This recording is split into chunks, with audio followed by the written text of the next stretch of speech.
অসুস্থ হয়ে এবার কেয়ার হসপিটালে আল্লাহ মৃত্যুর সঙ্গে পাঞ্জা লড়ছেন। হে আল্লাহ তাআলা মেহেরবানি করে আমার মা আমার নেত্রীকে সুস্থতার নিয়ামত দান করে দেন।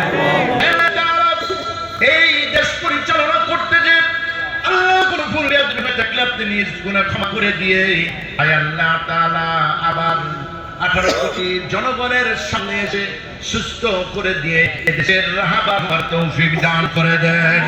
হে আল্লাহ তাআলা হুদুলি করে দলদের প্রাণ শহীদ প্রেসিডেন্ট জিয়াউর রহমানের ঘরটারে নূরে নূরান্বিত করে দেন, কবরটা জান্নাতের টুকরা বানায় দেন।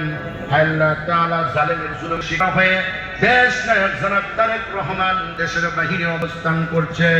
আল্লাহ সমস্ত ষড়যন্ত্রকে ছিন্ন বিচ্ছিন্ন করে দিয়ে আল্লাহ দেশের জনগণের খেদমত করার তৌফিক দিয়ে দেন। হে আল্লাহ তাআলা বাংলাদেশ জাতীয়তাবাদী দলের ধানের শীষের রাহবার হয়েছেন হে আল্লাহ মেয়র মুজিবুর রহমান ভাই, আল্লাহ তাআলা মেহেরবানি করে আপনি তার নেক হায়াত তৈয়বা দান করে দেন। আল্লাহ তার সুস্থতা রাখেন, আপদ বিপদ বালা মুসিবত থেকে আল্লাহ আপনাকে হেফাজত করেন। হে আল্লাহ তাআলা জনগণের মনোনীত হয়ে ওই সংসদে